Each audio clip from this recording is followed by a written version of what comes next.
उत्तराखंड में हाल ही में आई आपदा ने राज्य के बिजली तंत्र को बुरी तरह प्रभावित कर दिया है। यूपीसीएल पावर कॉर्पोरेशन लिमिटेड के अनुसार आपदा के कारण लगभग 1070 किलोमीटर विद्युत लाइनें क्षतिग्रस्त हो गई हैं। 5988 पोल प्रभावित हुए हैं।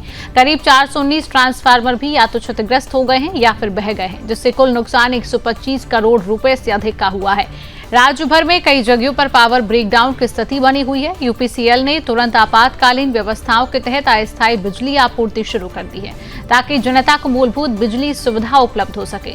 निदेशक मदन राम आर्य ने बताया कि भूस्खलन, शॉर्ट सर्किट, गिरते पेड़ और बाढ़ के पानी में ट्रांसफार्मर खराब होने के कारण कई फीडर बंद हो गए हैं। सभी प्रभावित इलाकों में टीमों को भेजा गया है, लेकिन कई जगह सड़क धंसने या बहने के कारण पहुंचने में कठिनाई हो रही है। इसके बावजूद मरम्मत का काम लगातार जारी है। यूपीसीएल के अनुसार बिजली तंत्र पूरी तरह पटरी पर आने में अभी थोड़ा समय लगेगा। विभाग ने यह भी कहा है कि सभी टीमें प्रभावित क्षेत्रों में हर स्तर पर काम कर रही हैं और मरम्मत कार्य जल्द पूरा करने के लिए हर संभव प्रयास किए जा रहे हैं। इस दौरान जनता से अपील की गई है कि वे बिजली के अस्थायी बंद और मरम्मत कार्य में सहयोग दें और सावधानी बरतें।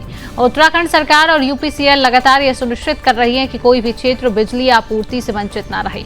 प्रभावित ट्रांसफार्मर और पोलों की मरम्मत के लिए अतिरिक्त संसाधन और विशेषज्ञ टीमों को लगाया गया है।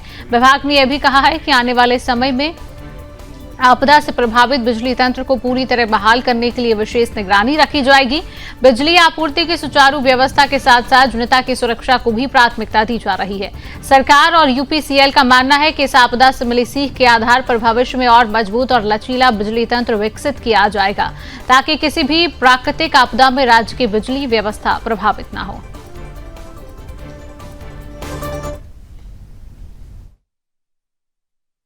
जैसे इस बार आपदा आई, ऐसी पहले कभी नहीं देखी हमने, बल्कि हमारे तो इसमें करीब अगर मैं आकलन करूं तो 125 करोड़ रुपए का नुकसान हुआ। हमारी कई लाइनें, पोल, कंडक्टर और आपके ट्रांसफार्मर तक बह गए, वो हमें मिले ही नहीं।